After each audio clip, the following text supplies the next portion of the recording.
Okay, welcome everybody. Got quite a bit of ground to cover, so I'm going to go ahead and jump right into this presentation.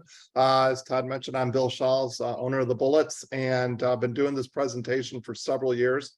I think we've found that over refining it every year, I'm making changes to this as the NCAA makes changes. So a couple of things, we are recording this, so you'll be able to go back and look over different parts of this if you desire. And I'm going to be screen sharing, so I will not be seeing comments or anything. If you do have questions, I ask that you wait till the end. I'm not going to break it up because what I found over the years is that most of the questions will be answered throughout the whole process of this. So let me share my screen here. If you think of something while Bill's going and you want to throw it in the chat, I'll make sure I mention it to Bill at the end so you can go through the chat as well. Can you see my screen? Todd? Yep, you're good. Sorry, I was muted. All right, so we're going to go ahead and get started. Like I said, if I would ask if you have your microphones on, if you could please mute yourself. That way we're not getting any background noise or any distractions. And like I said, we'll take questions at the end. So this is a three-part presentation. The first part, we're going to discuss the NCAA rules. There are specific rules and things that you can and cannot do as a recruit. There's also things that you can and cannot do as a college. So we'll go through them. The NCAA rule book is about 35 to 40 pages.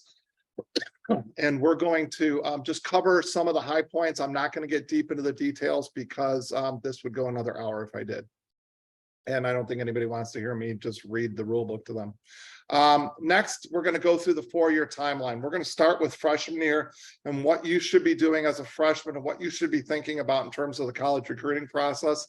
Over the years, the NCAA has moved the recruiting timeline up a full year. So we're going to be doing a lot more stuff your sophomore year too. And then finally, we're going to talk about recruiting best practices. Excuse me, what you can expect on recruiting trips, what you can expect from what that whole process is going to be like, and some things that we found over the years that have worked best for our athletes. So first thing you're going to want to do is you're going to want to go to the ncaa.org website. You're going to click on student athletes and you're going to click this button. This is the guide to the college-bound student athlete. This is the Bible for recruiting. These are all the rules, the policies and procedures for the NCAA of what you have to do, what you can do, what you can't do. Like I said, it's 35 to 40 pages. We're going to cover the highlights through this and some of the most important things that you need to know. And also there's different rules. For example, if you are a homeschool athlete or if you're a foreign athlete or things like that, there are some differences. We're not going to get into that level of detail because quite frankly, it's just not enough time. This is what it looks like. This is the cover of it. You can download it and it's a PDF. Also on the ncaa.org website, click on student athletes. There's the guide. Right below that is the NCAA Eligibility Center. When you click on that, it takes you to this screen. The NCAA Eligibility Center is the clearinghouse for all of your academic records. Your high school will upload your transcripts up to the Eligibility Center. When you take the ACT and SAT, you're going to direct your scores to the Eligibility Center. There's some other things. There's amateurism, which we'll talk about later, that you'll have to declare and all those kinds of and all sorts of things. But high school colleges will not accept your transcripts or your grades from you. They have to go through the Eligibility Center. And this is how the colleges know. If you want to go on a recruiting trip, the first thing they're going to do is check this website and check and see if you're registered with the Eligibility Center and that all of your stuff is up to date. If it's not, you will not get a recruiting trip. You will not be able to go on official visits. The recruiting process just won't happen. I looked at all three of these options. I believe that option 3 is the most likely option for everybody on this call, but there is a little link down below. You can see who should create this type of account. You can take a look at those just to make sure, but option 3, I think, is the one that you're going to be looking at. In order to be eligible to compete in the NCAA, you must graduate with a 2.30 GPA or higher. If you're below a 2.3 for Division I, if you're between 2.0 and 2.29, you'll have to academically redshirt. We'll talk about it a little bit more in a second. You also, and the GPA is in 16 core courses. The NCAA in that guidebook lists 16 specific courses that you must take throughout your high school career. And they're only going to look at your GPA for those 16 core courses.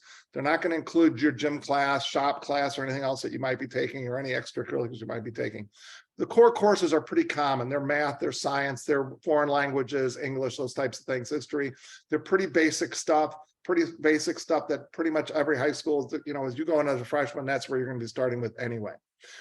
You must complete the core courses in 8 semesters. A typical high school year is 2 semesters. So you'll have your 4 years, your 8 semesters.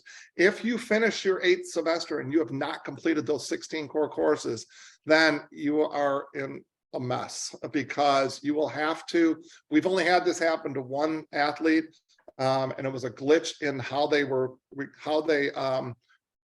scored their classes. She took a class, it was a half credit class, and then the school changed it to a full credit. But so she was at 15 and a half core course credits. And it took her about 2 months into her freshman year of college to get it straightened out. And it was quite a nightmare for her. So make sure that you get these core courses completed, and we'll go through that too. There's a sliding scale. This is the sliding scale that the NCAA Division I uses.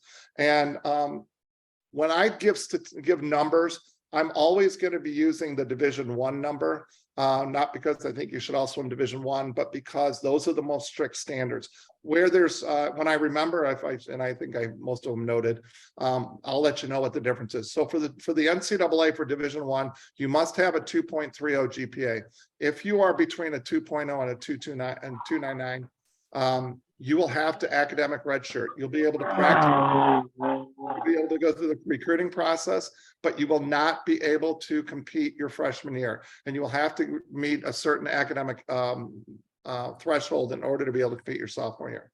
And because every high school has a slightly different grading scale and different what it takes to get an A, you know, how they weight their grading systems, the NCAA has this sliding scale. If you have a 2.3, you need a 980 on your SAT, 75 on the ACT sum score. And but if you have a 2.75, you only need an 810 or a 59. And like I said, the higher your GPA is, the lower the threshold is. And that's just to balance out differences between grading systems between different schools. Also, if a school is really kind of gifting an athlete a little bit or giving them better grades than perhaps they deserve, then this kind of creates an equalizer for that. In the NCAA Division II, you only need a 2.0 GPA to be eligible your freshman year. So it's a slightly softer schedule criteria. It's important to note that these are NCAA requirements. These are not university requirements. And when you're going through school, especially in the sport of swimming, where swimmers tend to have higher GPAs than athletes in many other sports, the academic standards are a little bit more rigorous. And so if you're going to be looking at a university, you're going to find that the 2.3 probably is not going to be strong enough to get you into many schools. Some schools, yes, but many no. There are some changes in the last few years. Probably one of the big ones is what's called name, image, and likeness. You might have heard something or seen something in the news about NIL. Name, image, and likeness means that the NCAA now allows athletes to be compensated for use of their name, their image, or their likeness. For swimming, this means that if you're an Olympic level swimmer and Speedo approaches you and they say, hey, we want to give you some money, we're going to give you, pay you to wear our suits and everything and to be in our catalogs. That was not allowed in the NCAA. And so now it is. It doesn't mean that you can be a pro athlete, but it means if you are being sponsored by in our case in swimming, by a suit brand, then you're allowed to do it now. Michael Phelps didn't swim in college because he had already signed a Speedo contract and this was not in place. Regan Smith was one of the first swimmers to take advantage of this, and she's since turned pro, so she's no longer eligible to be a college swimmer. But there are different laws in different states. If you're in this level and you have an option to get this, you probably have an agent, and your agent can walk you through the different laws for different states. And so different schools have different laws on this. Very few swimmers capitalize on this. Is really like, this kind of came out of like football and basketball, where some of the top players in the country, are looking, could get contracts with, could sign deals with, some of the major, Nike, Adidas, those kinds of things. So, a handful of Olympians are able to capitalize on it at this point. But I just wanted to put it out there just because it is something that's happening, and it's something that could affect some of our swimmers. There's some new rules this year. It actually goes into effect this July, that you have unlimited official visits. So what's an official visit, Bill? Official visits are the when a school pays for you to come visit their school. It's what we call a recruiting trip. It's typically a 2-night stay where the school pays for you to fly out, or they'll pay your mileage to drive to the campus. They'll put the recruit up for a couple of nights. It's a the full college experience, and we'll talk more about recruiting trips later. And the college covers all the expenses for an official visit. There's also something called an unofficial visit. That's where you get the same type of experience, but you pay for it as a recruit. The school doesn't pay for that. And again, we'll get into more of that later on. The NCAA used to limit the recruit to 5 official visits. They've totally opened this up and made it unlimited. On a personal note, I think it's important that if you follow through this process that we're going to go over today, and if you're diligent on doing the work and doing your research, you should not need more than 5 visits.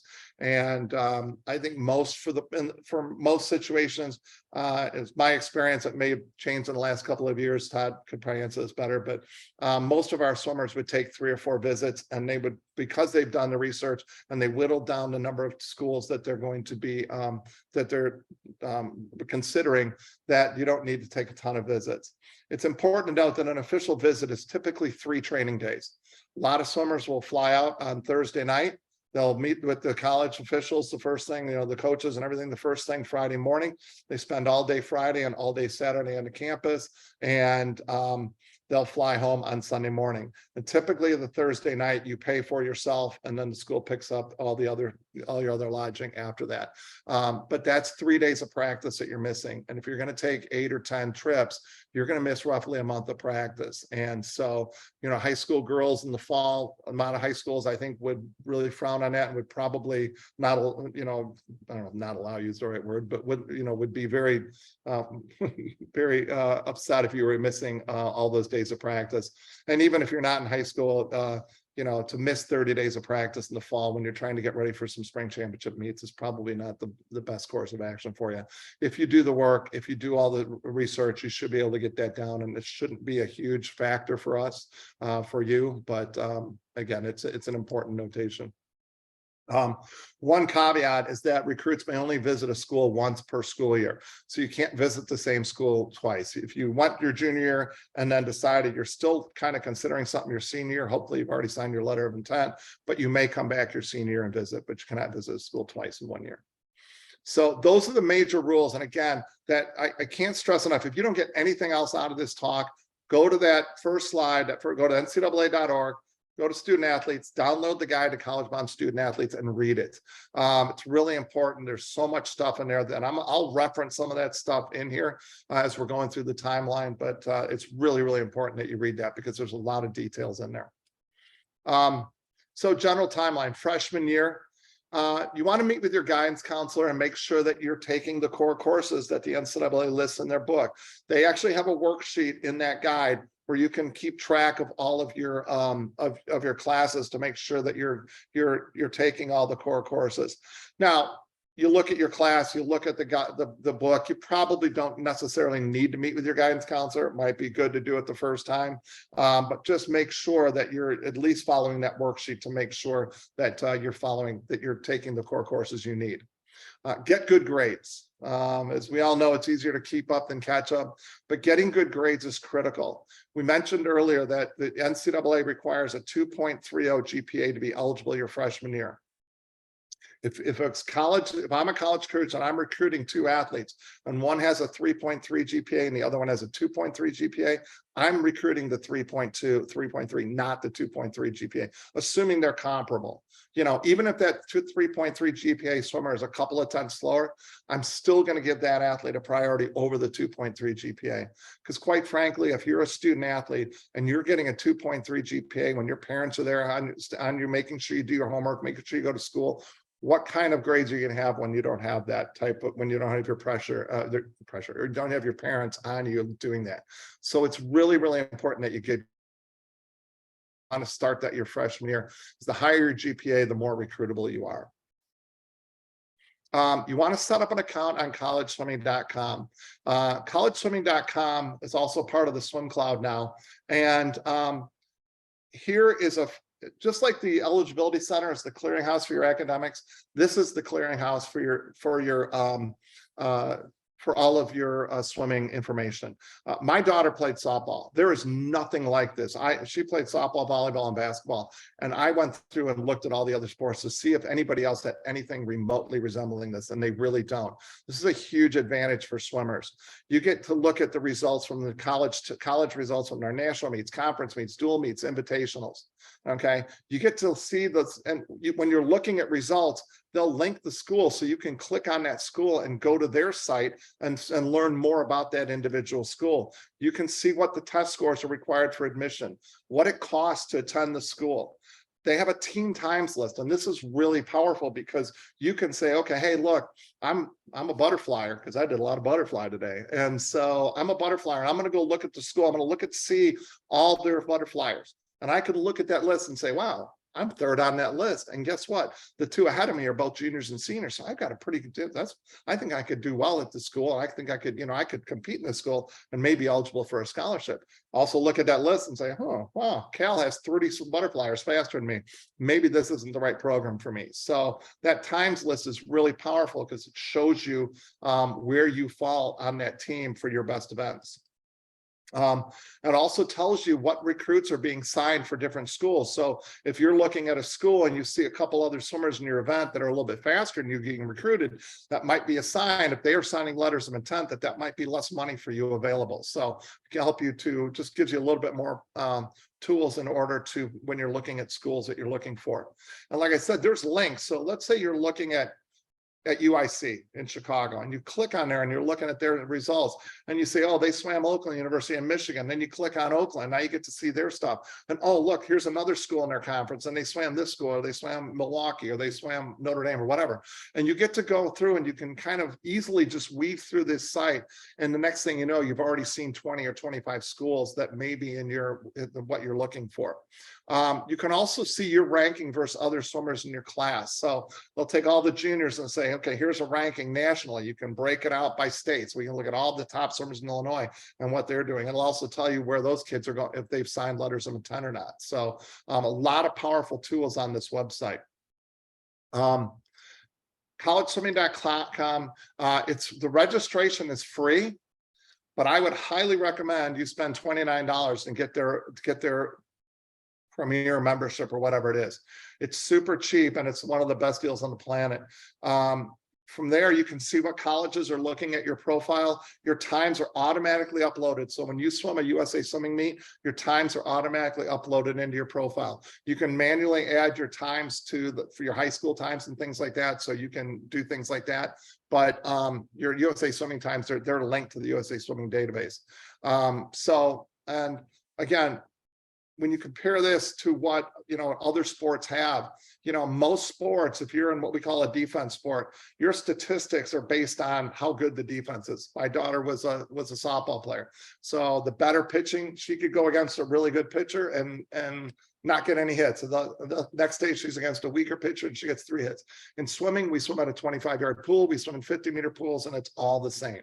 It doesn't, so we don't need, in swimming, if you do this type of research, you don't need to spend hundreds or thousands of dollars going to a recruiting working with a recruiting company, in my opinion. Now, some people have done it and they've had some success, but I think if you look at these tools, a lot of it's right here. And the interesting thing is there's so much information here that colleges pay hundreds and hundreds of dollars to have access to it.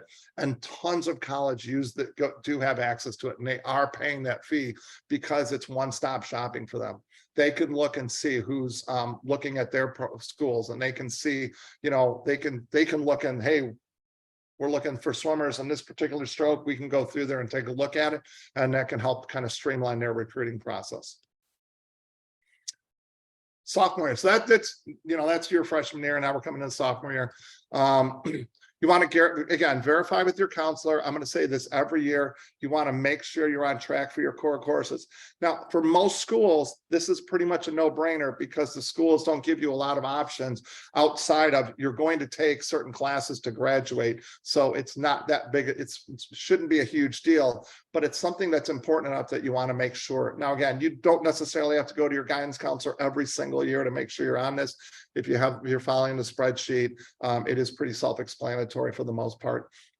So anyway, but I put it in there just because this is, if you really want to be, just make sure you're crossing your T's and dotting your I's, and this is a way to do it. You want to make sure at this point you go to the eligibility center and set up and get registered.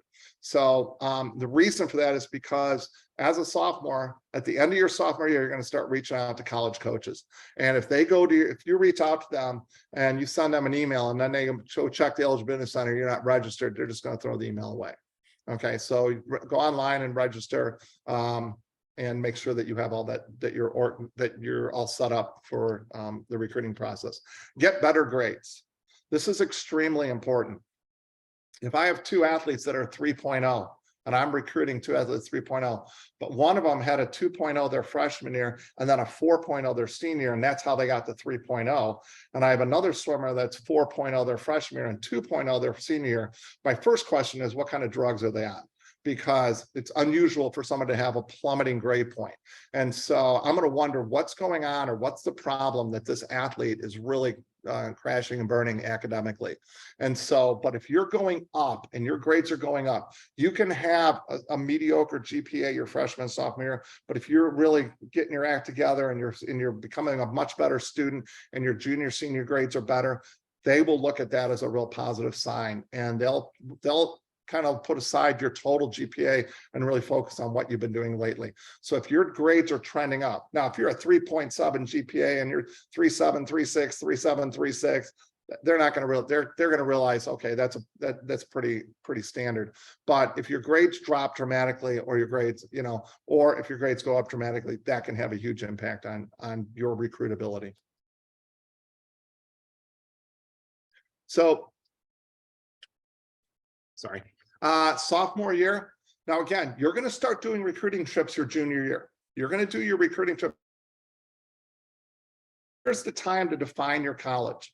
Everybody just kind of thinks of colleges generically. So what we're going to look at now is, do you want to go to a big school or a small school? If you're one of the top swimmers in the world or top swimmers in the country, you're probably going to go to a bigger school. That's just natural.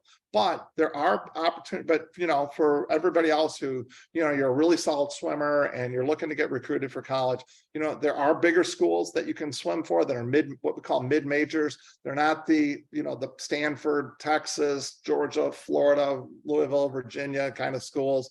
But you might like a University of Illinois, Chicago, like Oakland University. Those are mid-major schools, decent sized schools, but and they have a lot of amenities, basketball teams, those kinds of things that may interest you. Or maybe you want to go to a smaller school and be in a situation where you can get some more one-on-one and know that you're going to see your college, you're going to be able to talk to your professors and things like that. Or you want just a little bit, you want that smaller atmosphere.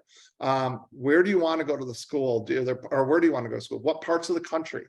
And I've asked swimmers in the past, like, okay, well, where do you want us to go to school? Oh, I really don't care. I don't care. I can go anywhere. All right. Do you want to go to Alaska? Well, no, I really don't go to Alaska. Okay. Do you want to go to Montana? Oh, not really. How about Rhode Island? No, no. Okay. So you do have some spots. So let's figure it out. Let's put a little thought to this.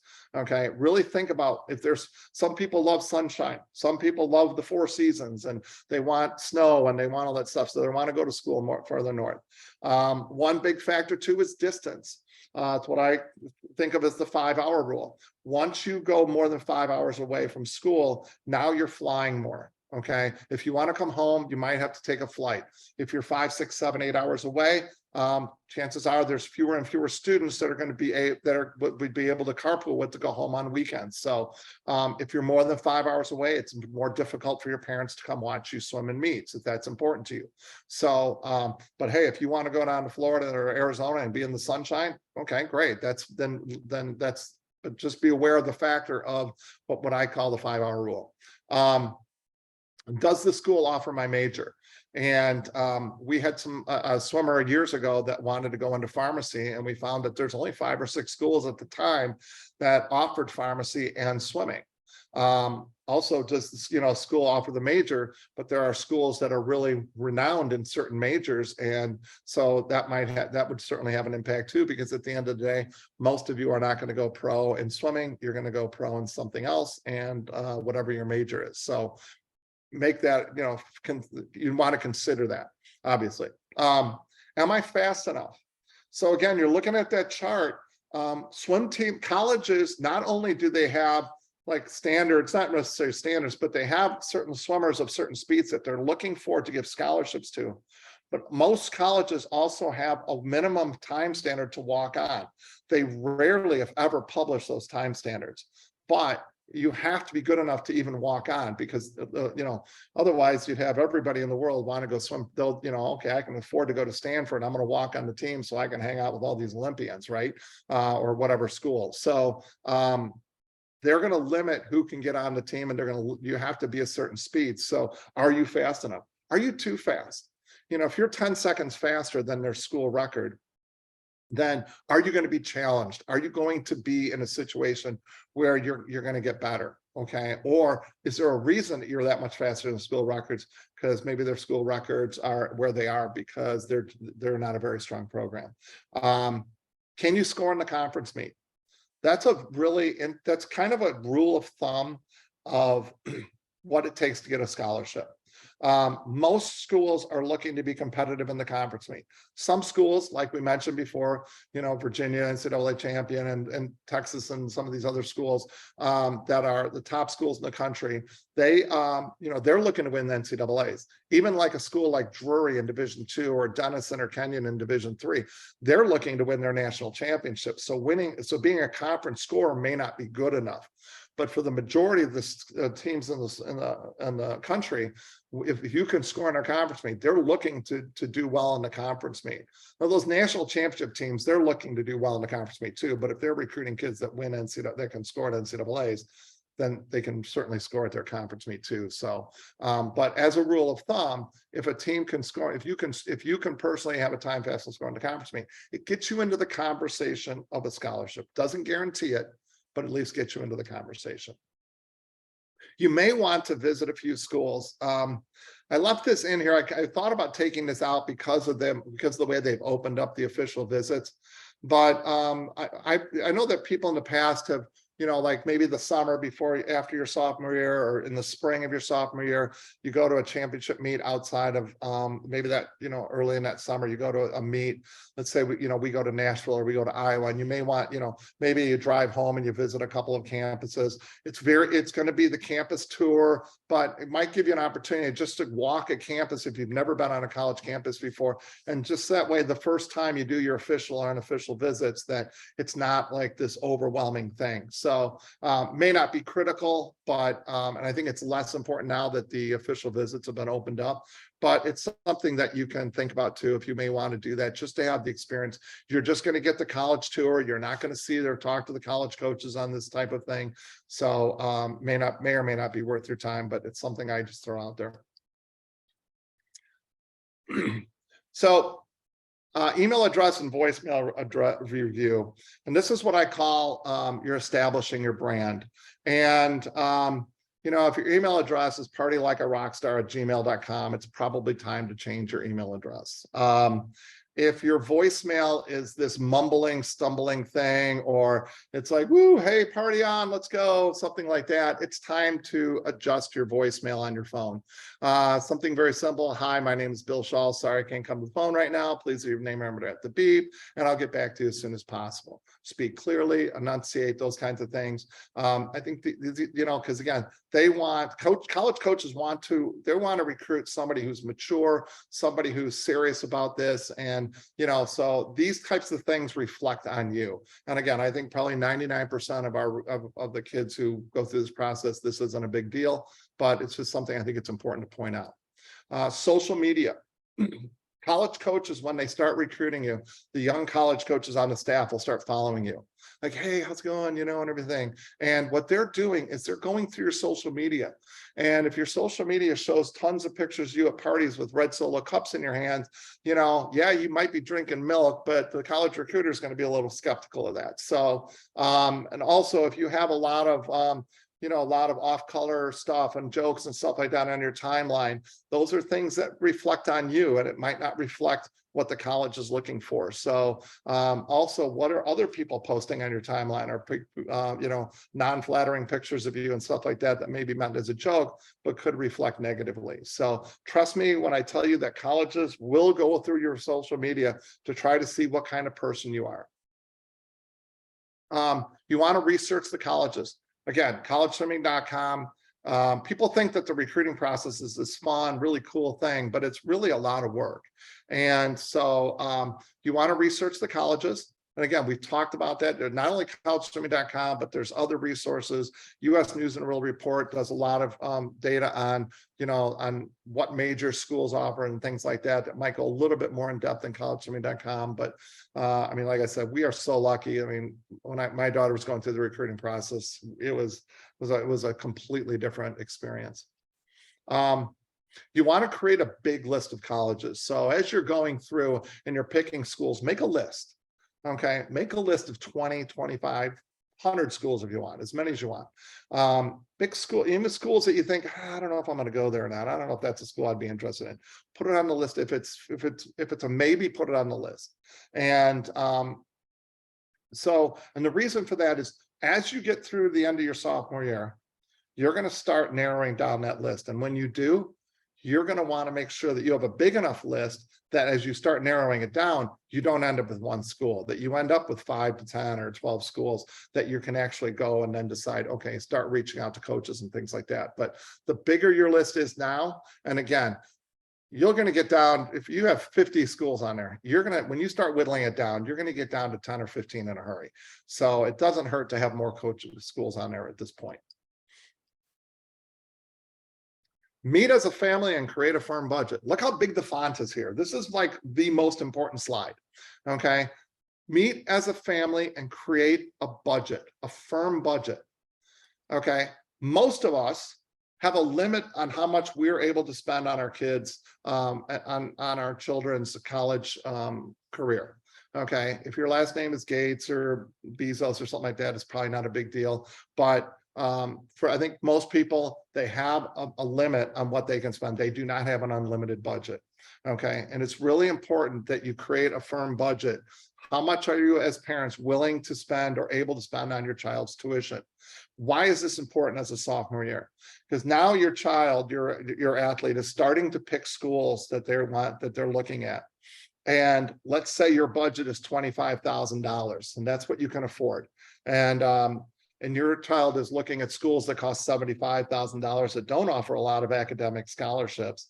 And you want to make sure that at the end of the day, when your child is in their junior year, that they start getting scholarship offers and you realize that it's going to cost you $50,000, $60,000, that it's important that you have this conversation as a sophomore year. Many parents don't want to burst their child's bubble and they don't want to crash their dreams. But this conversation is most likely going to come up at some point, and it's much better to have this conversation when you're during your sophomore year than midway through your junior year, when you've already done when your swimmer has already done their recruiting trips, and now they're getting scholarship offers and they're way out of your budget.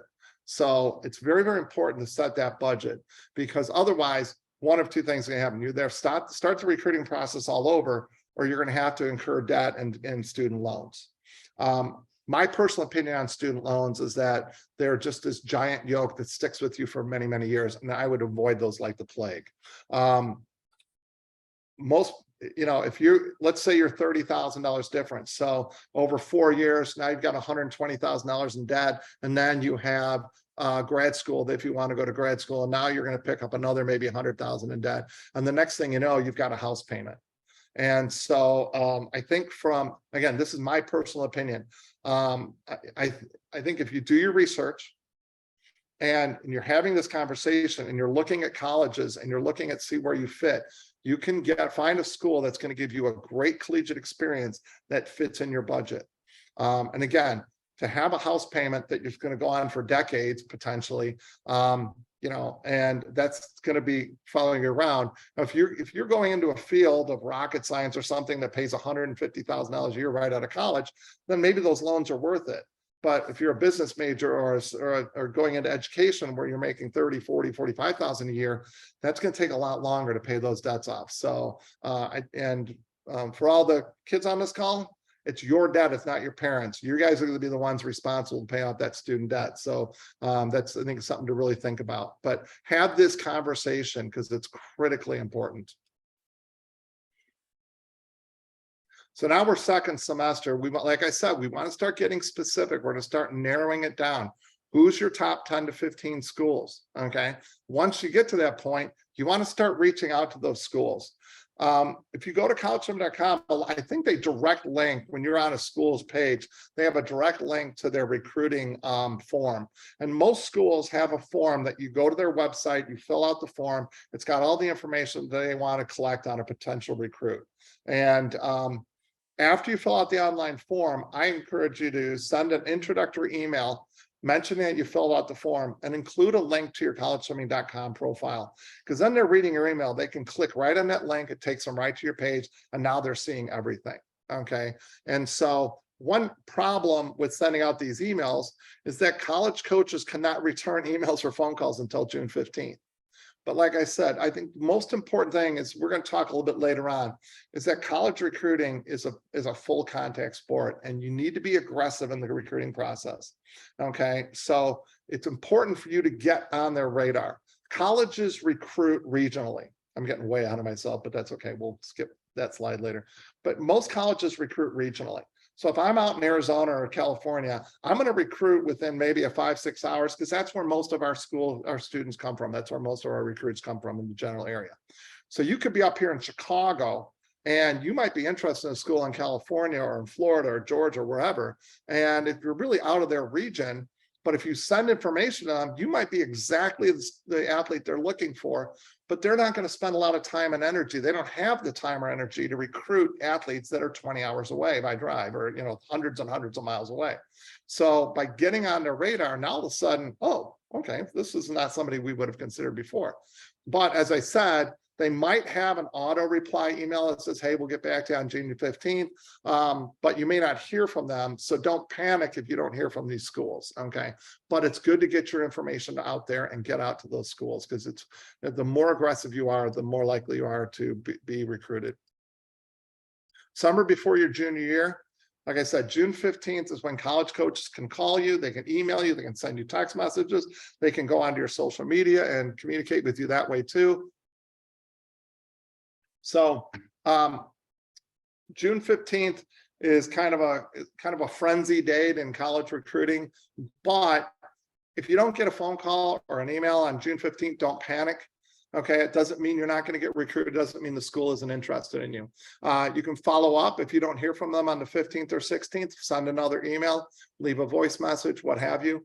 But if you don't hear from them in a few days after you've reached out to them, either they're not interested, or they're recruiting different swimmers for whatever reasons, or they're really lazy in the recruiting process. And that's human nature sometimes. So it's good to email, it's good to text, it's good to call, because different people have different ways that they communicate better. So the more ways that you can get out to them, and again, for text message, you have to have their cell phone number, which may or may not be available, but any way that you can reach out to coaches, you want to do that. But because now we're really getting into the recruiting process. You want to start narrowing down that list to about 5 schools, because that's, again, this is the number 5 goes back to the old recruiting rules. And obviously you can take more visits than that, but I think 5 is a really good number. Set up your official visits by junior year. You want to set up your visits first semester. Now, official visits, they must invite you. Okay, you don't just go and say, hey, I want an official visit. They're paying for it. They have to invite you on an official visit. But hopefully you've done your research, you're in the zone where you're, like you've gone through the list and you can say, hey, you know what, I'm competitive, I can score in their conference, I can score at NCAA Division IIs or what have you, or Division I. And so I've got the grades and I've got the times to really be competitive with this team and hopefully be competitive with the scholarship. So you want to be reaching out, but you want to schedule those visits, because you're going to have, so at some point, you're going to have 2 schools that are going to want you on the same weekend. So you want to make sure you're spreading out those visits. And if there's a weekend that probably don't want to have a college recruiting trip on the weekend of the high school sectional meet if you're a girl. So, and we want to do these visits first semester, because what's going to happen is that colleges are going to start, they're going to start making offers once kids have visited the campus, they're going to start making offers. And so if your visits are second semester, some of your schools that you may be visiting may have already made scholarship offers. Also, second semester, teams are getting pretty thick and heavy into their season. And so the weekends are much more limited. They don't want their student, they don't want their college swimmers to be, when you go on the campus, you're sharing a dorm room, which means that the swimmer may be sleeping on the floor while you're sleeping in their bed. So, they don't want their athletes to have to be put out like that during the peak of their season. So schools are going to want to go first semester, and there's more money first semester your junior year. Beginning August 1st, official and unofficial visits on college campuses. Now, these unofficial visits, once August 1st hits, you're not just doing the unofficial visit, you're not just doing the standard tour. This is actually where you're going to be on campus, meeting with the coach, meeting with the team, and those kinds of things. So that begins August 1st. I highly, highly, highly recommend that you schedule your visits on a weekend when school is in session. You don't want to visit a college campus when the campus is empty, because it's not going to help you. You want to be there when colleges, and most colleges aren't going to do a recruiting trip unless an extreme situation where that's the only weekend that you guys can both set it up before college gets into session. So, but make sure that their school's in session. You're probably going to be doing your trips in September, October anyway, maybe late August. If you visit a college campus before August 1st, you will not be able to meet with anyone from their athletic department. I talked about this a little bit earlier. It is going to be the standard tour, and it will be unofficial. So first semester visits are better than second semester. I covered that. There are more options. There's more money. Colleges will be making scholarship offers to juniors that have visited their campus. It is very rare. You'd have to be like uber fast, like world record fast, in order for a school to offer you any type of significant scholarship if you have not visited the campus. Because when you go on to college visits, it's their opportunity to take a look at you too, and they want to make sure that you're a good fit with the team.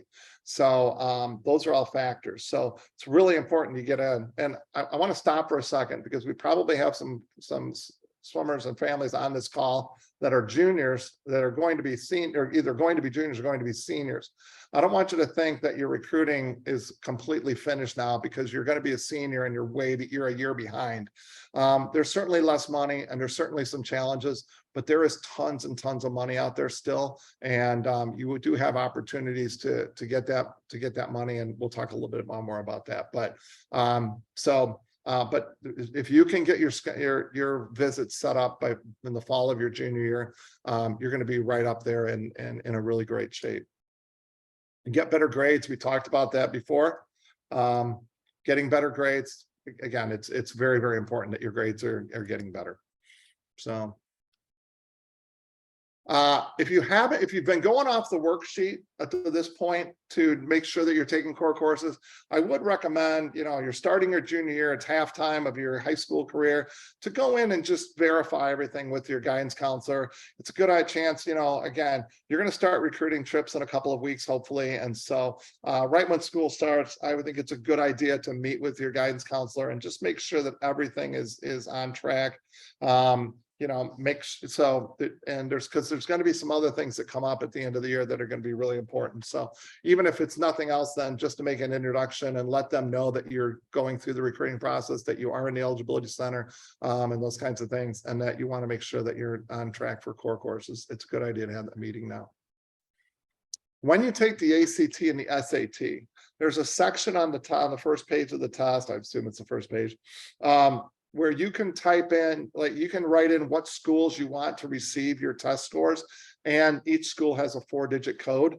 Because you're being recruited, you can have all your test scores simply sent to the eligibility center. You don't need them sent to all the schools individually.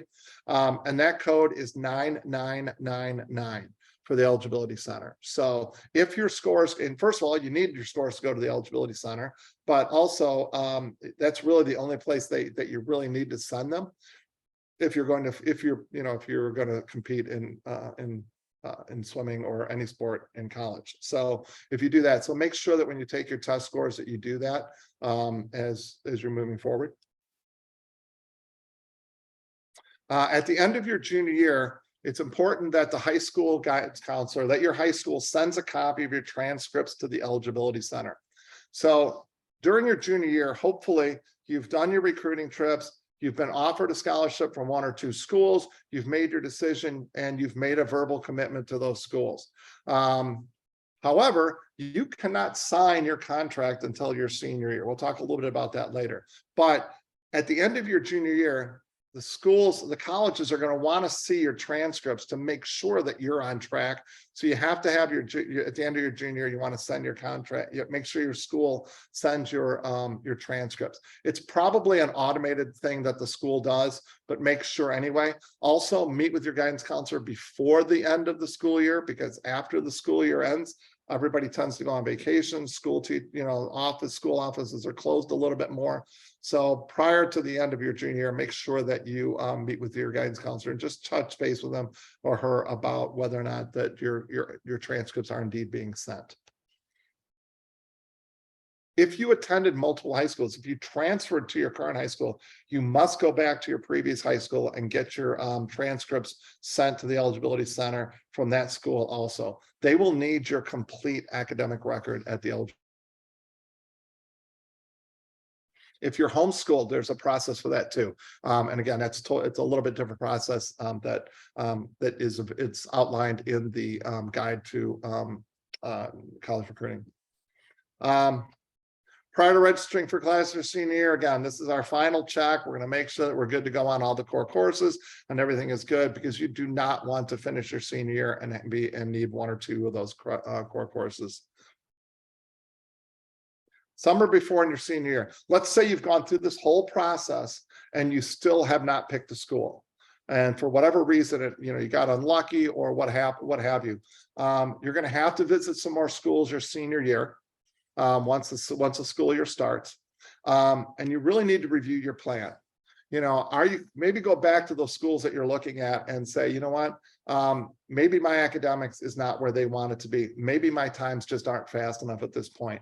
And I think when you're looking at where you rank with college swimmers, don't project, well, I'm going to go this fast. It's where you are right now, not where you think you'll be in 2 years from now, because that's how the colleges are going to recruit. And usually if someone gets kind of stuck in this situation, it's because they were looking at schools that were just a little bit faster than where they're at. And they thought that that they could still get recruit and get scholarship dollars. It's unfortunately, it doesn't work like that. And it's particularly hard for high school boys who are, a sophomore, when you compare a sophomore boy to a junior in college and the amount of development that that person usually has, even from sophomore to senior, it's pretty staggering. And so it's a bigger challenge for the high school boys in this regard. But I think review your plan and make sure you're looking at the right schools, maybe visit with your coach and say, hey, what do I need to be doing differently? When you're taking the SAT and ACT, enter the code 9999 for the eligibility center. There's an amateurism questionnaire that you have to fill out. I talked a little bit about this at the beginning. And the amateurism certification is not made until April 1st of your senior year. And the reason for that is because maybe as a freshman or a sophomore, you had completed the amateurism questionnaire and nothing had changed. And then your junior year, you find out that you're Tiger Woods and you can hit a golf ball 10 miles, or you're Serena Williams and you're an awesome tennis player and decide to go pro in your sport.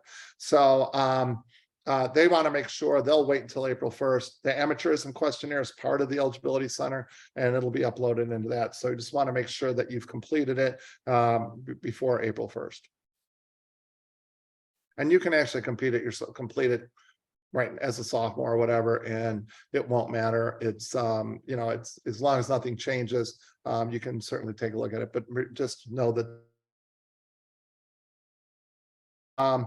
at the end of your senior year, before school gets out, make sure that the school is set up to upload your transcripts, your final transcript in there also. And again, this is standard practice for the schools, but again, before the school year gets out, it's just good to have it up there. So graduate on time in 8 semesters. We talked about that.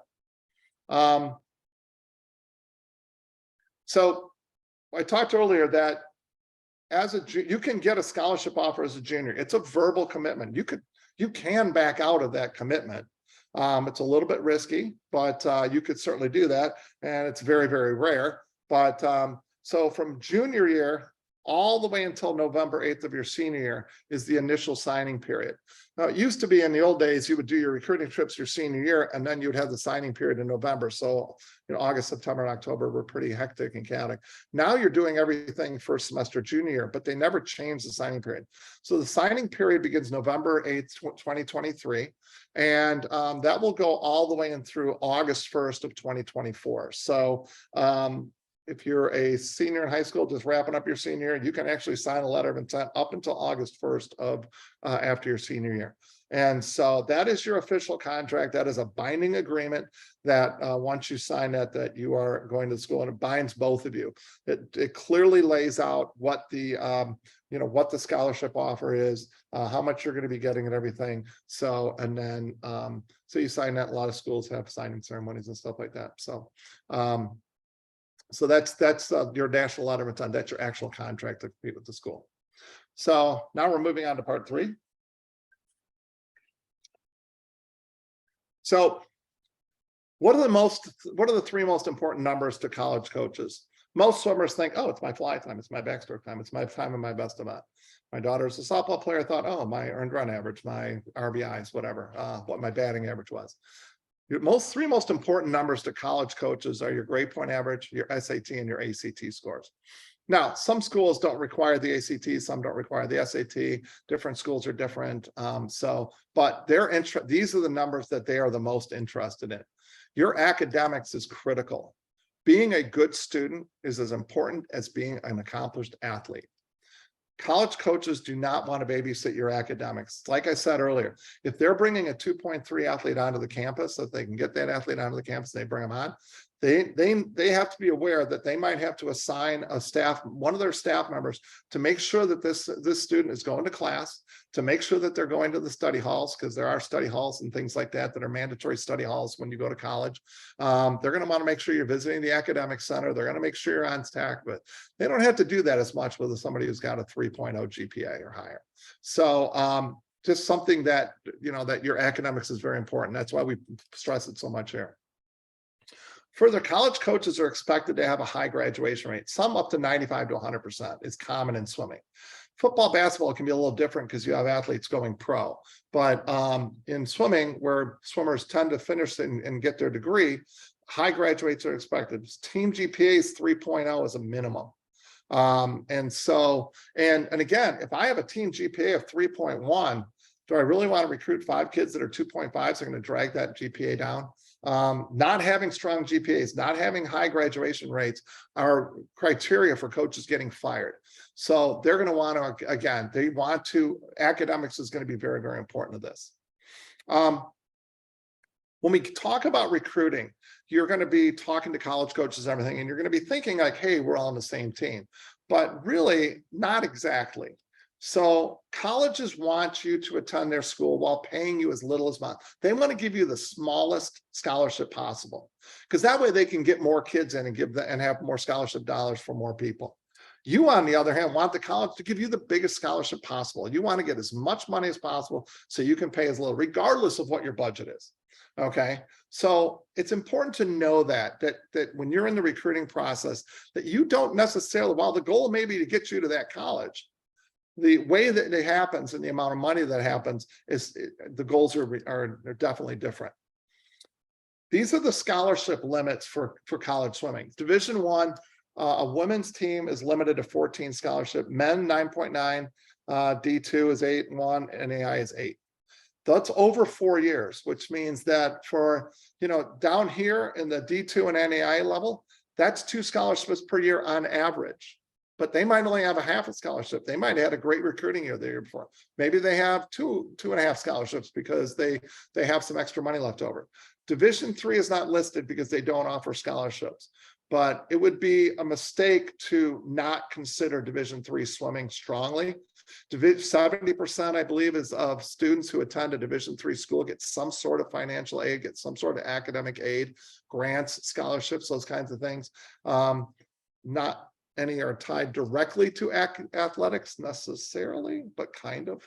So anyway, we've had swimmers go to D3 schools, and typically you're hobbling together 3 or 4 different grants to get the money. But D3 schools are pretty creative of getting you to your budget number.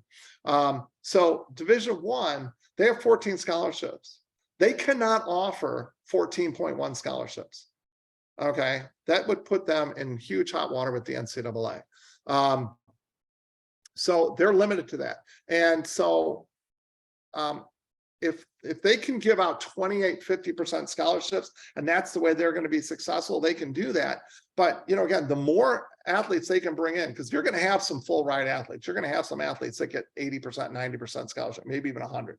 Okay, so for them to fill out their team and for them to win their conference meet and have the depth they need to try to get as many athletes in for the smallest amount of scholarship possible. And obviously that works against what you're looking to do. College coaches spend a lot of their time recruiting and selling their school. College admissions directors spend all of their time recruiting and selling their schools. And they're all pretty good. They're all really good at their jobs. And what their goal is they want to make it seem like they want to paint this picture where you need to go to this school. Okay. We have, we've got the best academics, we've got the best coaches, we've got the best academic assistance programs to make sure that your child stays on track academically. We've got tutors, we've got study halls, we've got all this different thing. We've got the best food table, we've got the best nutrition for your athlete. We're going to make sure that your athlete is taken care of in every way, shape possible, and we're going to get them a great degree. And they want to get you so hyped up about this that you're like going, you know what, heck with my budget, we're going to spend a little bit more money and go here because we really want this as the place we want to be. Okay, so think about that when you're going through the recruiting process. This is why I say recruiting is a full contact sport. Number one, you got to be aggressive. Number two, you got to get your name out there. And number three, when you're discussing this stuff with these colleges, you got to do it with your eyes open. If you wait to be discovered, you're going to be out of luck. And again, this is kind of the running theme of this talk. You have to be proactive. You have to be out there. You have to get out there with these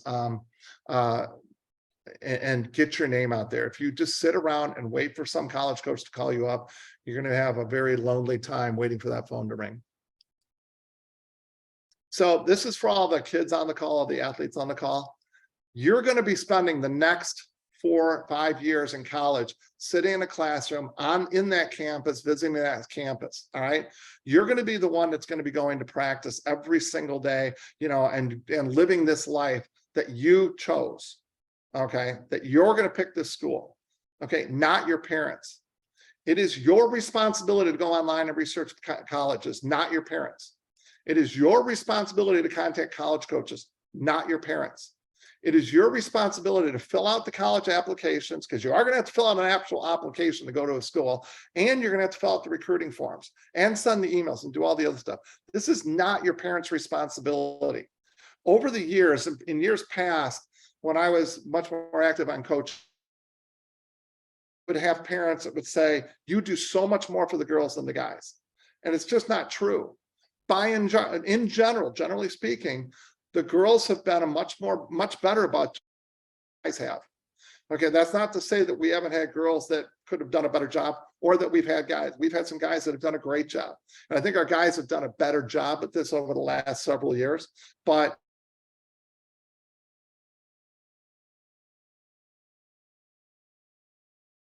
recruitable. Okay, you're not recruitable outside of the 20 miles of wherever you live. And so to give yourself the best chance to do this, you're going to have to do some work here. And again, like I said earlier, college recruiting, we all think, oh, it's really cool, it's really fun, it's so sexy, it's gonna be awesome and everything. But you know what? It's a bit of a grind, and there's a lot to it. And so, as you're getting from this, so it's really, really important that you guys are the ones doing it. Don't wait for your parents to tell you what to do and to hold your hand on this process. This is the guide. This is the path to follow to get this done. And like I said, fortunately in swimming, we're very lucky to have collegeswimming.com, where everything is at your fingertips in one website, and you can just spend a couple hours and put together a list of 20 colleges probably in 2 or 3 hours on a Saturday afternoon or Sunday. Not on Mother's Day tomorrow. You got to take care of your mom tomorrow, but some other time. Show me the money. What are the main factors in a scholarship offer? Number one, needs of the school. I've already got 5 butterflies. I don't need a 6th one. That being said, colleges, they look at recruiting a couple different ways. Number one, they do have a medley relay, so they're going to need butterfly or backstroke or breaststroke or freestylers. They're going to need freestylers for the relay, so they're always recruiting sprint freestylers. But you also want to balance out your lineup. You want to make sure that you have kids that can fill out events. If you're trying to win your conference meet, you want to be able to score in every event across the board. That being said, if I have 4 flyers that can score in my conference, and I've got a kid who's faster than all of them, I'm going to recruit that swimmer and probably give them some money. So, what are the needs of the school, and what fills out those needs the best? And typically it's balance across strokes. Do we have any money available? If a school can have an awesome recruiting class, and like you said, for guys it's about 2.5 scholarships per class. For girls it's roughly 3.5, but that's not etched in stone. So a college could have, let's say they had a great recruiting class last year, and they had some kids are like saying, hey, look, I can't give you what you deserve this year, so I'm going to give you a little bit less. I'm going to give you everything I got left, but next year, I'm going to give you, when we have some kids graduate, I'm going to give you more money next year. So they're kind of recruiting out of next year's budget to fill that out. Okay. So we had a swimmer one time, was offered a college scholarship, 0% her first year, but 100% the next 3 years, which would have given her a 75% scholarship, which is what they were prepared to offer. They didn't have any money. I honestly don't remember if she took that offer or not. I don't remember, but it's ways that schools can do that. Or maybe they have a lot of money because last year they just, you get offered 2 scholarships, you're turning 1 down. That means that's a scholarship spot that still has to get filled by that team. So, do they have money available? How are your grades? I'm not even going to talk about this because we've talked about it 100 times. Can you score in their conference? We talked about that too. Those are kind of rules of thumb. Can you commit early? Are you organized and getting everything done? Just like it's nice for you to be able to get the recruiting process done, it's nice for colleges to get it done too, because then they got their roster slots filled, and they can go on to focusing on the team that's already on campus. Do they know you exist? Have you reached out to them?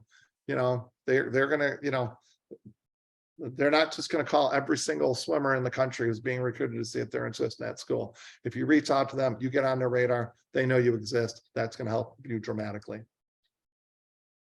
This is the Big Ten logo.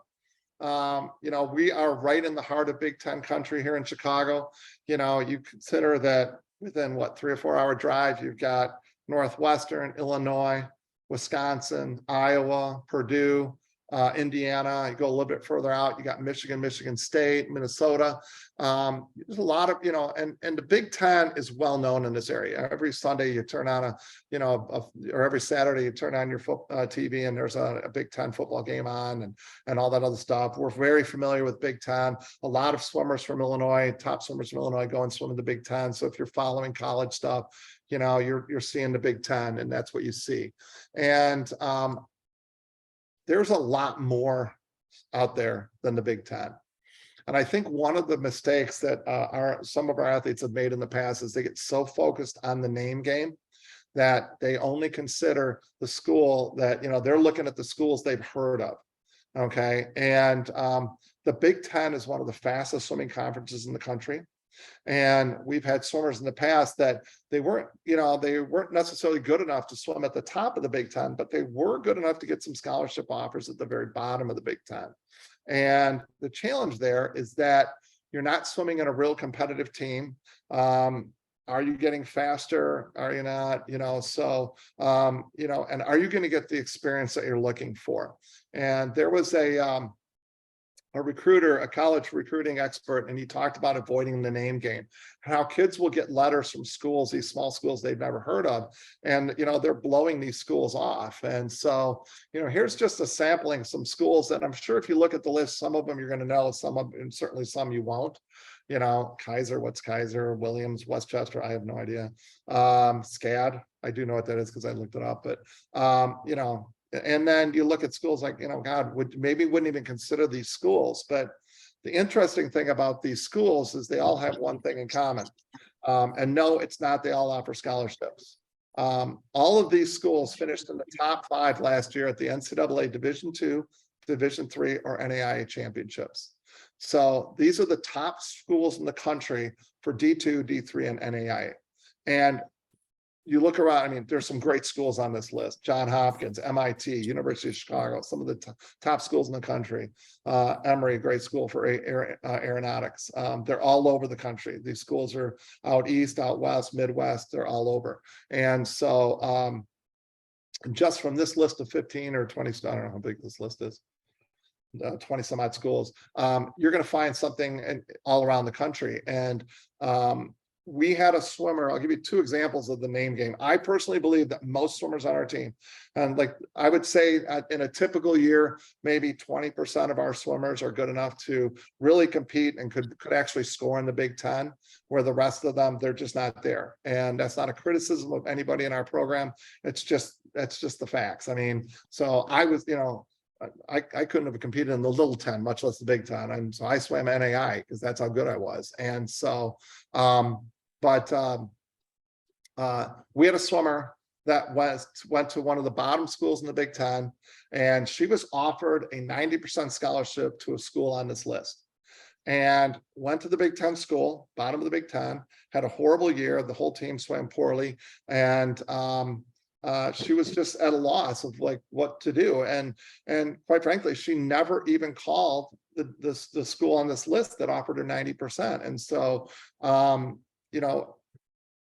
I think Todd and I both thought it was a mistake, and the other coaches on the staff thought it was a mistake at the time. And it was really frustrating. Her college career was very, very frustrating. I can't promise that she would have had a great swimming career, but I think she would have had a better experience. We had another swimmer that went to a Big Ten school, again, bottom of Big Ten school, and she found out that they do race-based training, and she was like, her swimming experience was so bad there, she actually left that semester. She transferred to a school on this list and she went to an NAI school. She was the NAI swimmer of the year. She was a national champion and had an amazing experience at a school that she had never even heard of before. And I asked her, would you have ever had that experience in that Big Ten school? And she said, no way. And so people get hung up on the big name schools, and I think that's a mistake. Now, we have swimmers we have people on this call right now that could absolutely get some scholarships at some of the top schools in the Big Ten.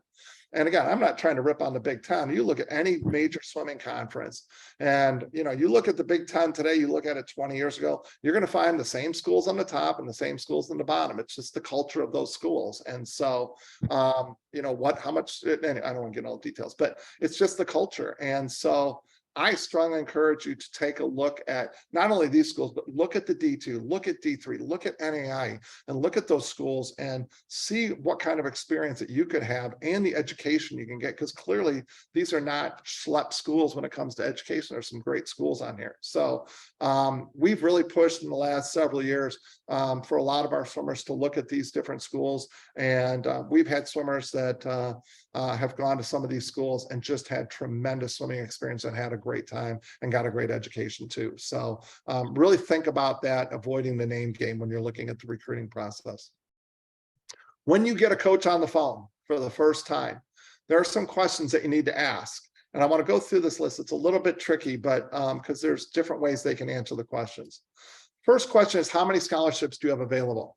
This is a very cut and dry question. This is not a question that they should be waffling on at all. Okay, so the only reason they would waffle on it is because they don't have any money. All right, so but if, like I said, college women 14 D1 14-0, NCAA Division II men and women 8.1, they should be able to say we have 2.78 scholarships available or 1.32 scholarships available. So if they say we have 0.21 scholarships available, probably a good chance that you're going to be struggling to get a scholarship from that team.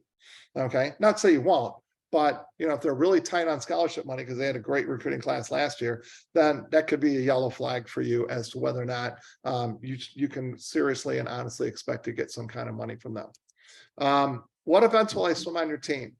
We had a middle distance swimmer years ago who was looking at a school and she was being recruited, and they were adamant that she was going to be a sprinter. And she was like, adamant, no, I'm not. And so she ended up cutting off the recruiting process with that school and went to another school, had a great career, but it was kind of interesting. So, make sure that you guys are on the same page as to what you're going to swim. They may be a little bit, they may not answer your question directly. They may answer a lot of these questions directly, but hopefully you can glean some information from these questions. What are your top 3 recruiting priorities include in terms of recruiting dollars? What events do you guys need the most help in? If you're a butterflyer and they say freestyle, freestyle, and backstroke, okay, well, gee, maybe that's a clue. Now, that being said, if you can go in there and you're going to be one of their top swimmers in the stroke that they don't mention, they're probably still going to take a really hard look at you and giving you scholarship dollars because you can score points and help their team. So, but this is this is an area, again, where they'll probably be pretty vague on the question, on the answer, but any information you can get. And when you're asking these questions, they know that they're going to have to bring their A game in recruiting, because they know that they know that you're not just some typical kid that's going to sit there and go on the call and not really engage them. So this is you taking control of your recruiting. How many from my class are being recruited? How many, and where am I on that list? So I'm a butterflyer, okay? And so how many other butterflies are recruiting from my class, and where do I fall into that? And again, that's kind of a tough question for them to answer, because they really do, they don't want to say, oh, you're 5th on the list, because tomorrow you could be 3rd on the list because the top 2 or 2 of the kids ahead of you decided to back out of the recruiting process with that school. So but again, if you can get any information out of these questions, again, I can't stress this enough, they're probably going to be vague. Maybe you can read between the lines. If your parents are listening on the call, it might be helpful to understand some of the stuff that they're saying. But based on my current times, will I travel to away competitions my freshman year? This is something they should be able to say with some level of certainty. Though again, they're going to try to avoid these questions because they don't want to get pigeonholed. They don't want to say yes to you and then you go to the school and you don't travel, and all of a sudden, because again, they don't know who they're going to recruit. They don't know if what's going to happen, if they're going to get some kids transferring in or something like that. So it's but if they tell you, well, gee, you know what, you might have to be a little bit faster, or if they give you any kind of a negative or ambivalent answer here, that could be a yellow flag, because they're not going to give scholarship money to somebody who's not going to travel. And so typically when teams go to invitationals, they can only take 18 swimmers. If they've got 30 on the team, you want to know if you're going to be on that list. And things can change once you get on campus. You know, you might struggle at that campus. Maybe the pool has bad air quality or something, whatever, and you're just not competing well, or your class load is super hard and you're not getting a lot of sleep. And then, you know, where you might have traveled, then, you know, so there's a lot of factors there. Or you know, again, you're not going to get a lot of hardcore yes, absolutely, or no, absolutely not. Question. If you get a yes, absolutely, then you're probably in really good shape to get a scholarship. Will I be invited to your school for an official visit? There are three answers here: yes, no, or maybe. If they say yes, we absolutely are going to want to bring you in. That means you're in the scholarship pool. That means you're in the hunt for a scholarship. If they say no, you know what, at this time, we've already put together our list. Or if they say, you know what, we're not sure yet, we haven't put together the full list, that means that you were either on the peripheral or you're way off. And let me explain what that means. So here's the pool of athletes that are going to get scholarship offers. All of the students that are going to get scholarship offers are going to be offered official trips. But not all of the kids who go on official trips are going to get scholarship offers. So if they don't even know if you're in this pool, you're probably not in this pool.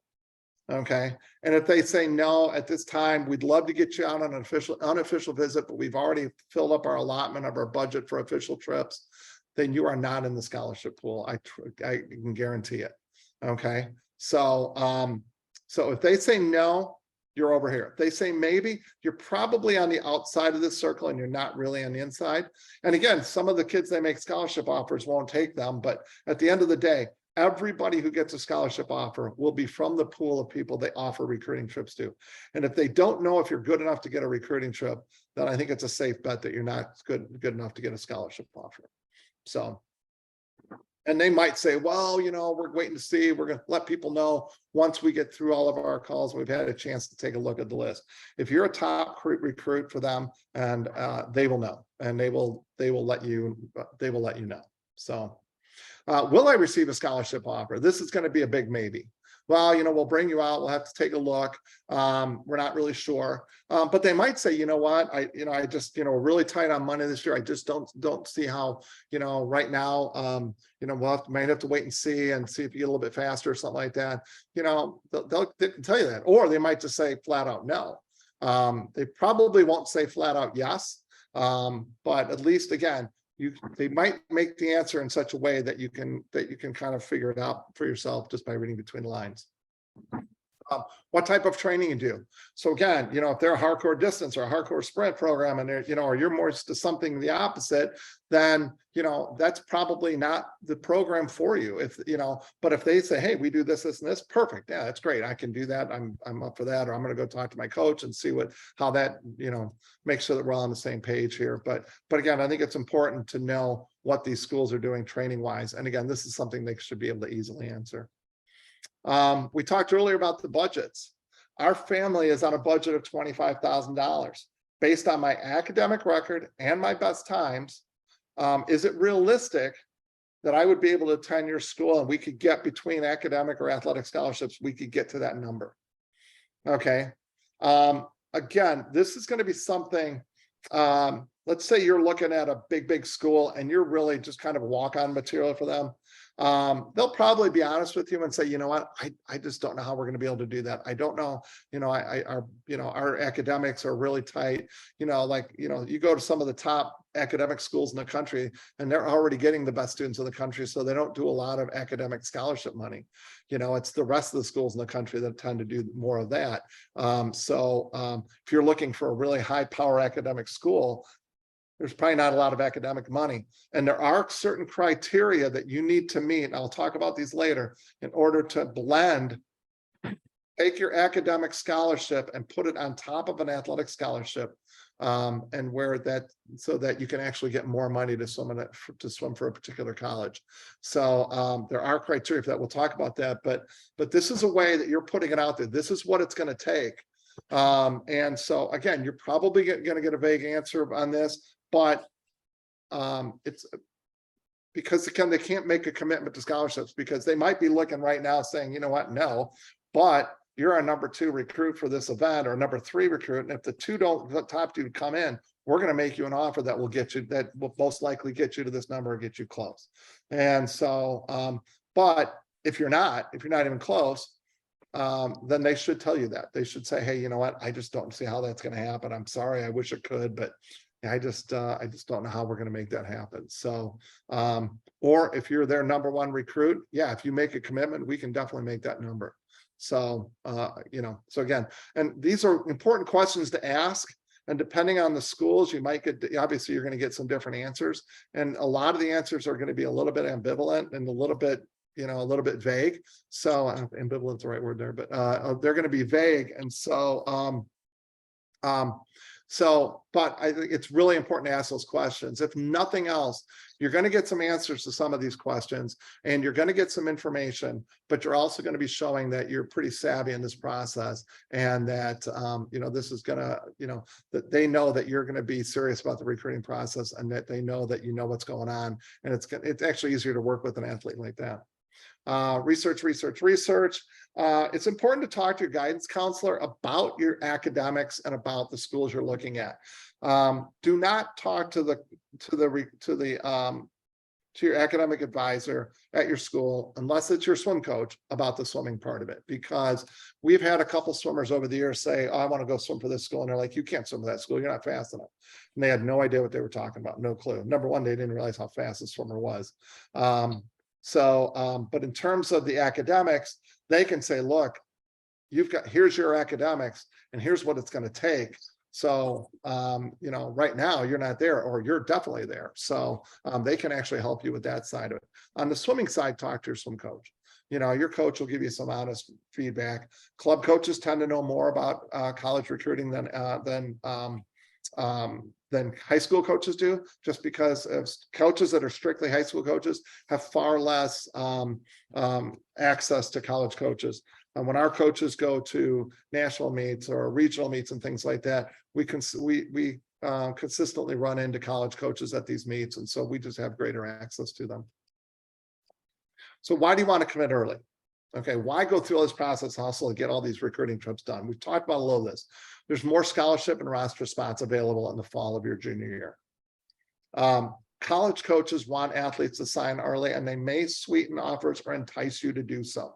So if you go on an early recruiting trip in September, and especially if this college coach knows that you're going to going to another school in the conference or one of their rivals, it is not uncommon for them to make a scholarship offer while you're on the trip and tell you, oh, by the way, this scholarship offer is only good till Wednesday.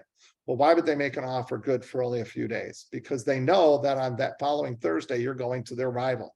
And they want you locked in and canceling your recruiting trips so that they don't want the competition. So they might have to say, maybe they were thinking 40%, but they offer you 50% to entice you to cancel that trip. And again, this is good for them. Talk more about that later. You're going to want to get this headache behind you, because once you get through this recruiting process, you're going to find out that this is not as fun and as you thought it was. You're going to have college coaches calling you. You're going to have all this other stuff going on. You've got swimming, you've got your academics, and you're trying to, and the stress of picking a college. So if you can do your homework and get this stuff and get this headache behind you, you're going to be a happy person. Most swimmers are going to be committing sometime in their junior year.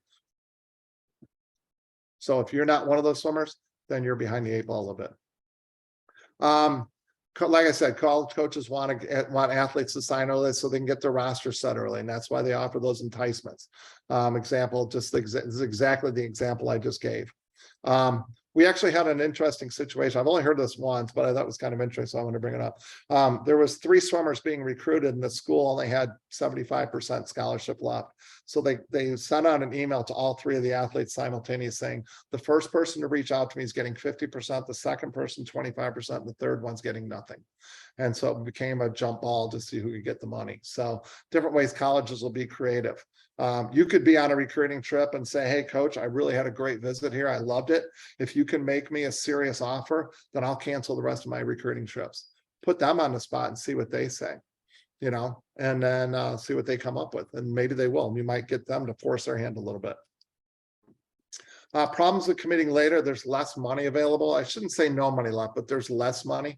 Every day of the recruiting process, every semester, there's less money available. And as a senior going into the recruiting process, you're also competing against spots for juniors. One scenario possible is that you're a senior and you're being recruited by a school, and they have another athlete that's almost identical to you that's a junior. They may say, you know what, we really don't need that. We don't need a swimmer for 2 years. So instead of giving the money to the senior, we'll give it to the junior. That junior accepts, then I'll take that money. I've got that money for 1 more year. I'll just give it to one of my current seniors with one of my seniors on the team, knowing that I'm going to get that money right back. So, and again, if you're the senior and they need you, they're going to give you the money. So, but again, there's just different things, it's just a different dynamic when you're a junior and you're competing against, when you're a senior and you're competing against not only other seniors, but other juniors as well. So, so you're definitely, that's the seniors is at a little bit of a disadvantage there. So, this next slide has to do with the article from 2008, but it's such a good article, I kept it in here. Miles Brand, former president of the NCAA, said that the real opportunity is taking advantage of how eager institutions are to reward good students. There's a lot of academic money out there. We don't want people to stop playing in sports. It's good for them, but the best opportunity available is to improve your academic qualifications. Okay, you can get academic and athletic money. It's called a blended scholarship, but there are some limitations. There were schools that were offering academic scholarships to students who didn't deserve them because they wanted more roster spots. In order to get a blended scholarship, you have to have a 3.5 GPA in your high school. If you are a Division I swimmer, if you want to compete in Division I, top 10% in your high school class. Division II, top 20%.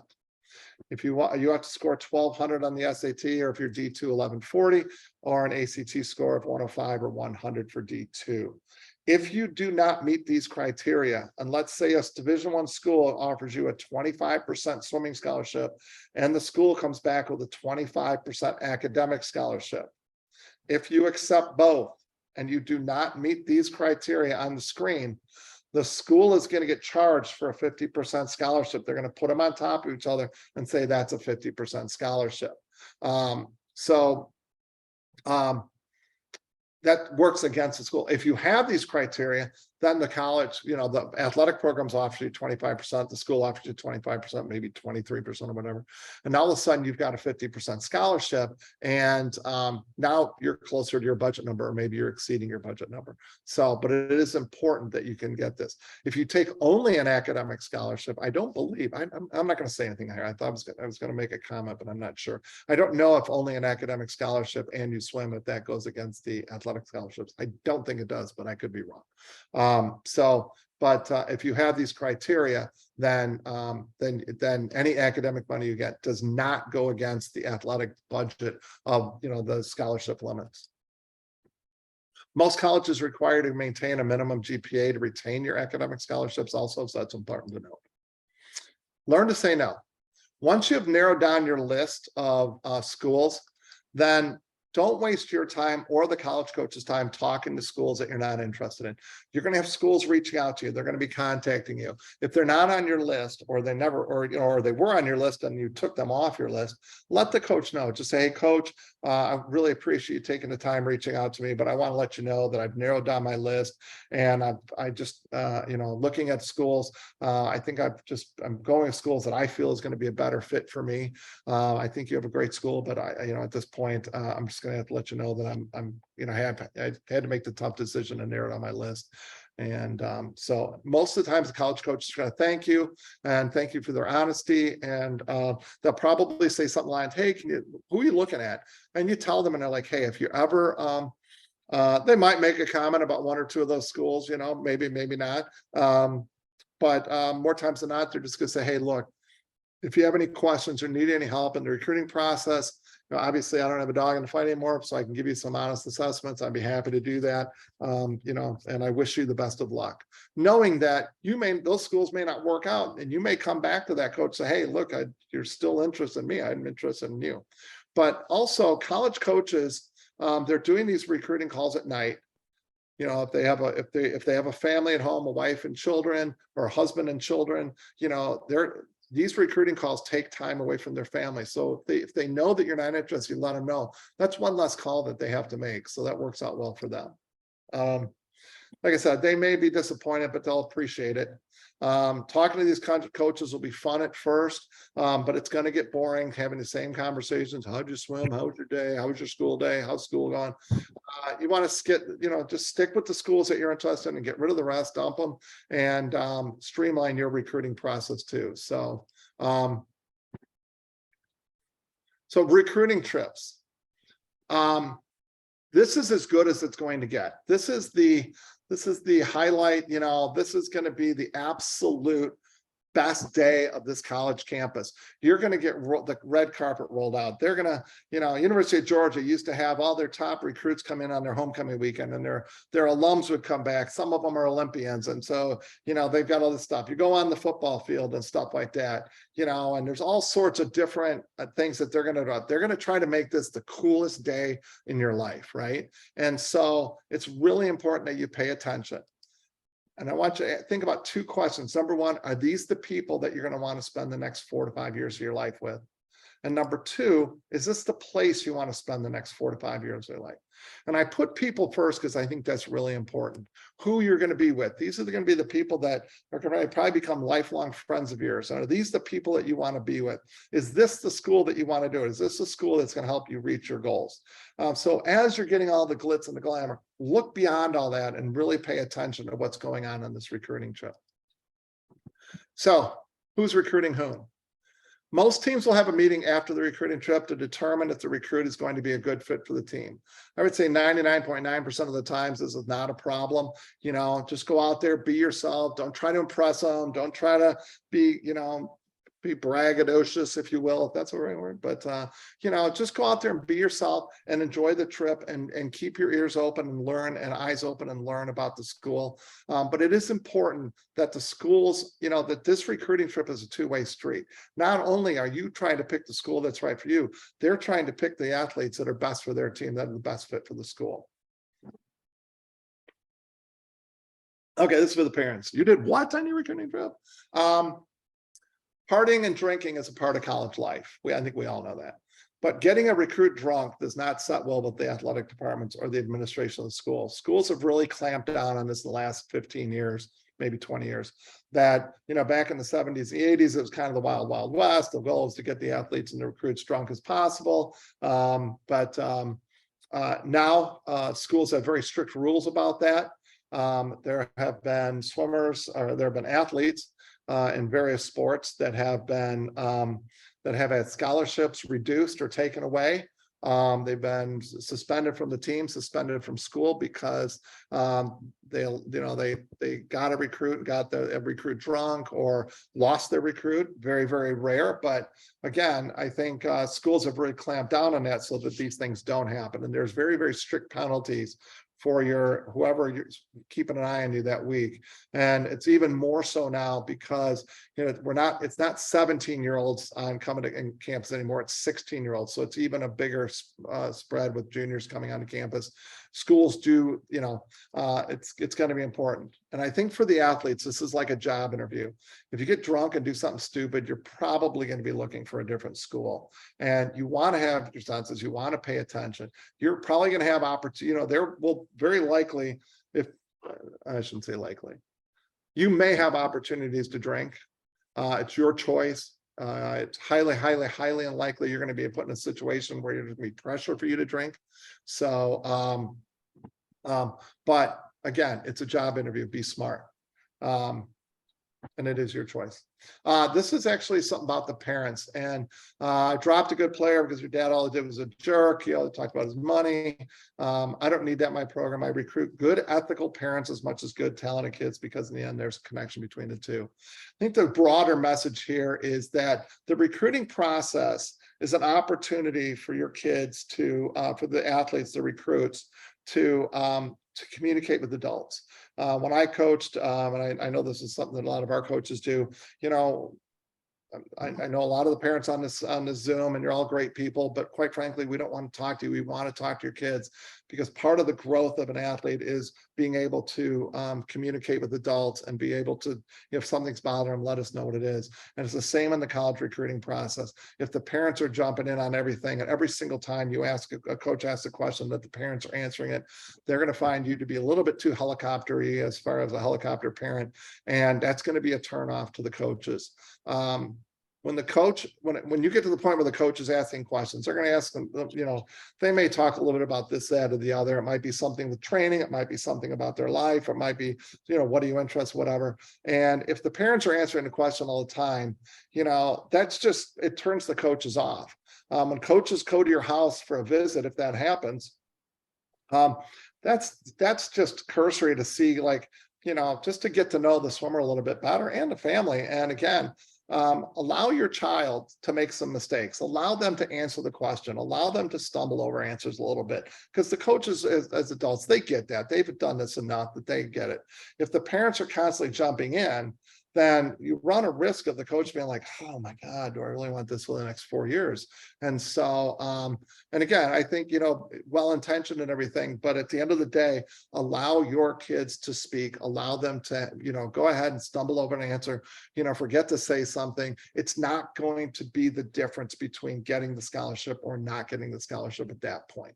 But if they sense that the parent is a helicopter parent, then that actually might be a bigger impact on not getting a scholarship than anything else. So your attitude is really, really important. This could be at a home visit. This could be on the pool deck, or they're watching a workout, or they're at the coach is at a swim meet watching you swim. How do you carry yourself? So you're at a swim meet and you have a bad race. Did you throw your goggles? Did you throw your cap? I had a swimmer one time. He was a freshman or sophomore. It was a pretty big meet, and he threw his cap and goggles after race. This is eons ago. He got a little water. Go, are you out of your mind? You know, there's a dozen college coaches here. And I said, is that what you want them to see? Is you throwing a little temper tantrum? And I said, come on, you know. And so, do you go up and sit in the stands after your race and not talk to your coach, not warm down? Is your coach pointing to the warm down pool for 10 minutes and you're not going over there? These are all things that are going to have a huge impact. Everybody has a bad race. Okay. But believe me, it's going to be what happens after the race. It's going to have a far bigger impact on the college coach than what happened during the race. Are you with, you know, are you a team player? Do you support your teammates? Are you sitting by yourself? This goes for the workout too. You know, hey, when it comes time for the end of the workout for everybody to pick up the deck and everything, are you doing that? Are you helping out? Or are you just walking away and let your teammates do all that stuff? You know, are you rude to your mother at home, you know, in the home, those kinds of things? How do you carry yourself? The school picks you. That's really important to think about. And so having a good attitude and those kinds of things, being a polite person, those are all kinds of things. Doing what you're supposed to do are all things that are just going to enhance your ability to be recruited. So making a video. Do you need to have a skills video of those types of things? My daughter was a softball player. So because we're in defense sports, videos are must have, because if you're in a defense sport, and I know we have people on this call, probably may have brothers and sisters that are in other sports, that this might be of some interest to you, but you know, you need to create a video, because again, you know, my daughter threw a perfect game in high school. It wasn't through 2 perfect games in high school. It wasn't against the strongest teams in the world, you know, so maybe if she was in a harder conference, she might not have had that. And so when you're against tougher teams, your stats go down. When you're against weaker teams, your stats go up. So they like to see skills videos. They like to see some real quick videos, 3 to 4 second video clips of, you know, my daughter hitting, pitching, catching, doing whatever, you know, fielding and things like that. In swimming, there's I think Indiana used to ask for videos. I don't think they do it anymore. And quite frankly, there's enough video out there. Like if, you can probably, if you swam in the NCSAs, there's probably a video archive somewhere of your race. So they can have that. However, if somebody asks for a video, you want to create a video, you want to introduce yourself on the video, just videotape yourself, introducing yourself, and then you can put your contact information on the video, what your swimming strokes are, who do you swim for, include links, and show race or race pace training. And so nobody wants to watch a 2-hour swim workout. But if you're gonna do some race and some sprints off the blocks or some 50s or something like that, videotape that. If you're in a swim meet, videotape the race. They're probably just looking for your general strokes anyway and those kinds of things. Probably not looking, but they don't need to see. Again, most coaches are going to be able to watch. So maybe watch a 50 so they can see a flip turn, or 75 so they can see 2 flip turns. But other than that, they're not going to watch a ton of video. They're not going to, 5-10 seconds. They're going to see 90% of what they want to see. So if you want to do that, and that's something we can help you guys with, and things like that. So again, very rare. Some people do it, so that's why I threw it here at the end.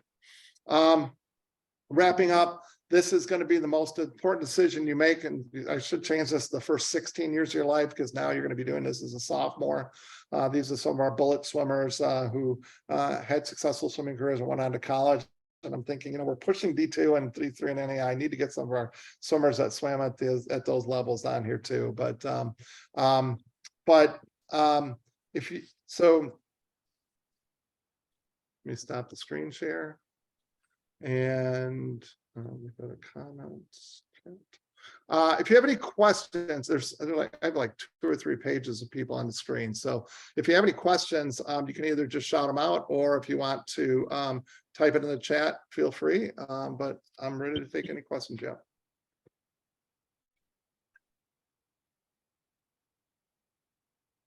I don't think I'm that good. What's that college swimming app again? Account we need to set up? Collegeswimming.com.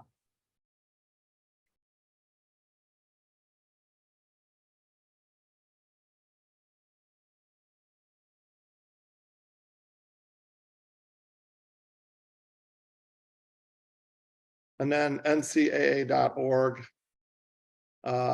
is where you can get the the guide to college recruiting, and then the link to the it connects with Swim Club. And then NCAA.org is probably the other big website that you need.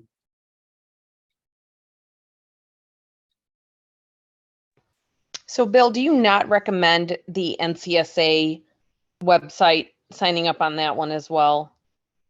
I don't not recommend it, but I do believe that, and you're talking about the NCSA recruiting portal. Yes, correct. Whenever I type NCSA swim meet, I end up at their recruiting portal. But yeah, I think, again, I think you're going to find that there's enough stuff here. Here's what typically what those recruiting groups do is they'll be like, okay, you want to swim in college. They're going to they're going to do a bio, and they're going to send it out to every single college in the country. Okay. Now, if you say, hey, I'm really interested in Division I only, then they'll just blast it out to D1 schools. And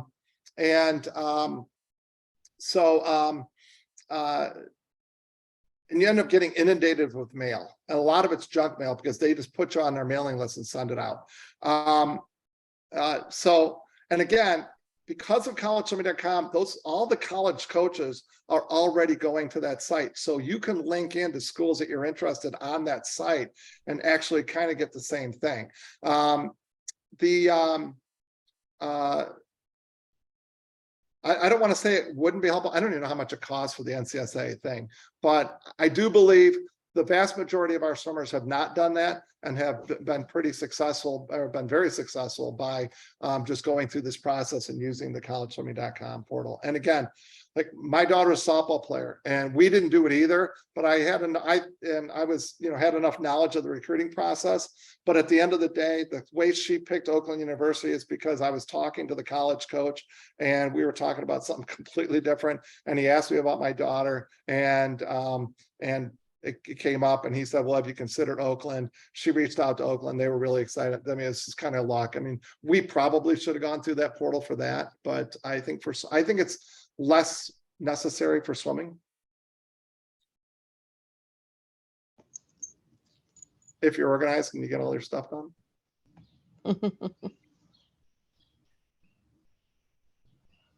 Yeah, I don't share the presentation as a slideshow only because I literally change it every year. And so I'd hate to have somebody go out there and find out and, and look at this 3 years later and find out some of the information, for example, the recruiting trip, the NILs and stuff, that's all different this year, but we do post the video because then it's all in context. So, yeah.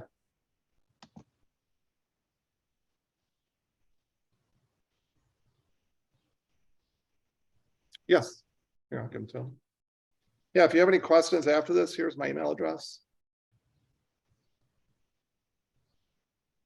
So if you want to email me and reach out and stuff like that, if you have any other questions, or if you have something that's pertains perhaps only to your child. So, but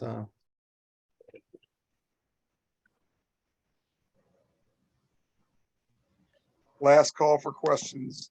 Yeah. So everyone can have a good weekend with their families. Going. Gone. All right. Thank you, Bill. I appreciate it. Thank you, everyone. Have a great weekend. I will be take care of your posting mother. this in the next couple days. Thanks a lot. All right, we'll see you.